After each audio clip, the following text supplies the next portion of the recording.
नमस्कार दोस्तों, स्वागत है आज की कहानी में। और आज की कहानी का शीर्षक है ऐसी बहू सबको मिले। तो दोस्तों, कहानी में अंत तक बने रहिएगा, वीडियो में अंत तक बने रहिएगा। कहानी बहुत ही हृदय स्पर्शी और प्रेरणादायक है। तो चलिए कहानी शुरू करते हैं।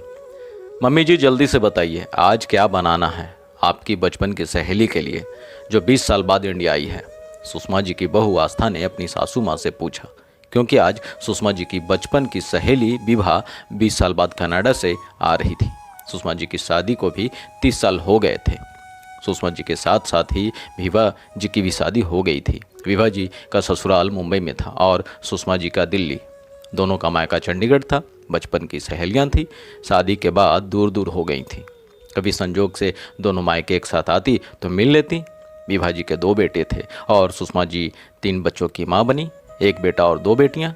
विभा जी शादी के कुछ साल बाद अपने पति के साथ कनाडा शिफ्ट हो गई और वहीं बस गई।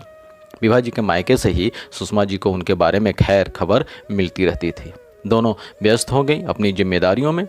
कब वक्त बीता पता ही नहीं चला। सुषमा जी के तीनों बच्चों की शादियां हो गईं।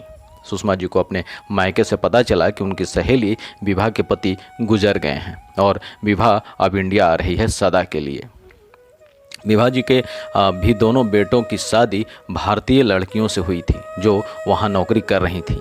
विभा को चंडीगढ़ आए 2-3 दिन हुए थे और उसने संदेश भेजा कि संडे को वो दिल्ली आएंगी अपनी सहेली से मिलने। आज इसलिए सुषमा जी की बहू आस्था स्पेशल खाना बनाना चाहती थी। बहू की बात सुनकर सुषमा जी बोली, आस्था बेटा, विभा को बैंगन आलू की सब्जी, मसाला पूरी, कमल ककड़ी के कोफ्ते, राजमा मसालेदार, बूंदी का रायता, मिर्च वाले चावल, पुदीने की चटनी और मूली प्याज का सलाद, साथ ही साथ मीठे में बेसन का हलवा और ठंडी खीर पसंद है और अदरक वाली चाय भी। जो तुम बनाना चाहो मैं मदद कर दूंगी। आस्था नाराज होते हुए बोली, ये क्या मम्मी जी, आप आराम कीजिए, आपकी बेटी है ना बनाने के लिए। सुषमा जी मुस्कुराने लगी और बोली, जो तेरी मर्जी हो बेटा वही करो। आस्था इतना सुनते ही नाराज होते हुए बोली, ये क्या मम्मी जी, आप आराम कीजिए, अभी आपकी बेटी है ना बनाने के लिए। सुषमा जी इतना सुनते ही मुस्कुराने लगी और बोली, जो तेरी मर्जी हो बेटा वही करो। सुषमा जी की इकलौती बहू आस्था कहीं से बहू दिखती ही नहीं थी, न व्यवहार से न बातों से। आस्था अपने सास ससुर को अपने मम्मी पापा ही समझती और सुषमा जी भी बहू को बेटी ही समझती थी।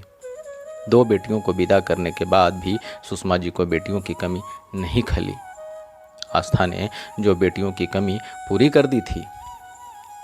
सारा दिन मम्मी जी पापा जी करती रहती, नित्य नए तरीके से व्यंजन बनाकर खिलाती और उनकी सेहत का पूरा ध्यान रखती। दोनों ननदों की भी पूरी आवभगत और सम्मान करती। जब भी उनकी ननदें अपने मायके में आती तो पूरी आवभगत और सम्मान उनकी करती और उनके बच्चों को भी बहुत प्यार करती और उपहार भी देती। आस्था के साथ भी बहुत अच्छा व्यवहार होता, हाथ को हाथ होता है। आस्था ने वो सब बनाया जो सुषमा जी ने बताया था। आखिरकार आस्था ने उस दिन वो सारा चीज़ बनाया जो सुषमा जी ने बताया था और चाय के साथ के लिए पकौड़े और ढोकला भी बनाया। विभा जी संडे दोपहर 12 बजे पहुंच गई। दोनों सहेलियां जो बरसों बाद मिली थी, एक दूसरे से मिली, आंखों में आंसू थे, शिकवे शिकायत थी। उसके बाद आस्था किचन से आई। आस्था उनके पैर छूते उनसे पहले ही उन्होंने उसे गले लगा लिया।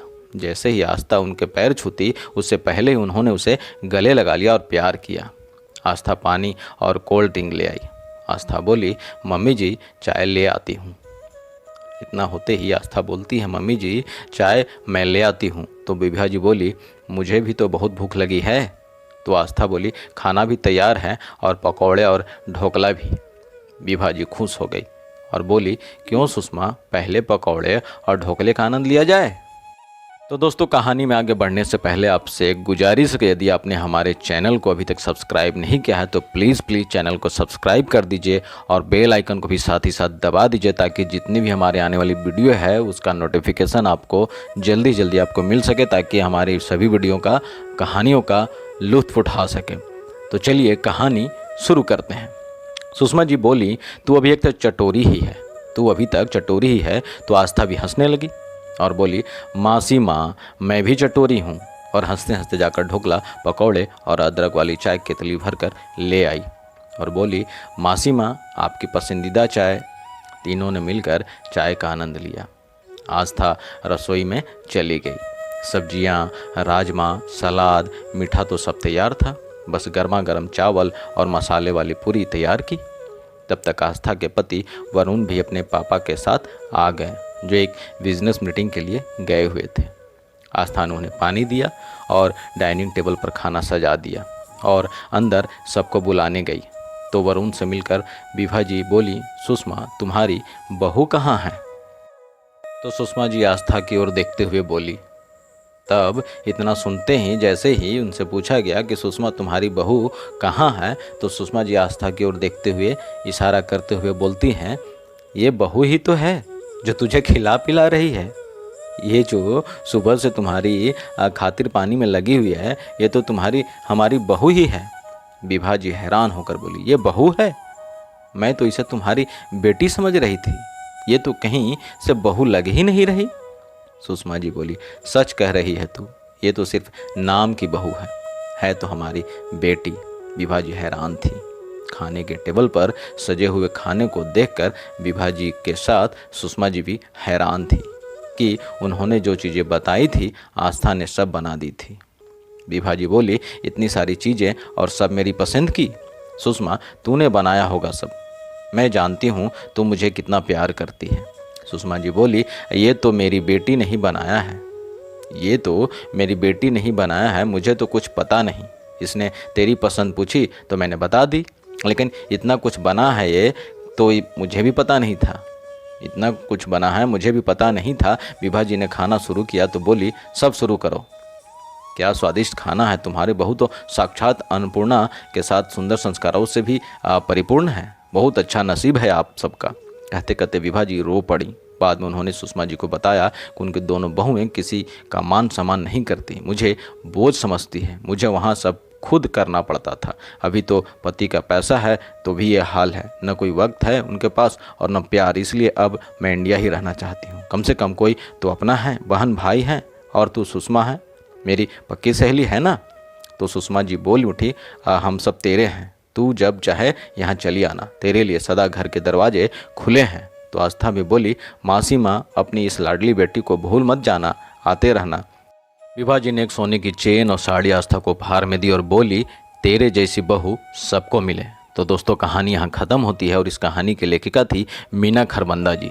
मित्रों यह कहानी आपको कैसी लगी कमेंट बॉक्स में अपनी राय जरूर दीजिएगा। और साथ ही साथ एक गुजारिश और है कि चैनल को आपने अभी तक सब्सक्राइब नहीं किया है तो प्लीज़ चैनल को सब्सक्राइब कर लीजिए, वीडियो को लाइक से भी। धन्यवाद।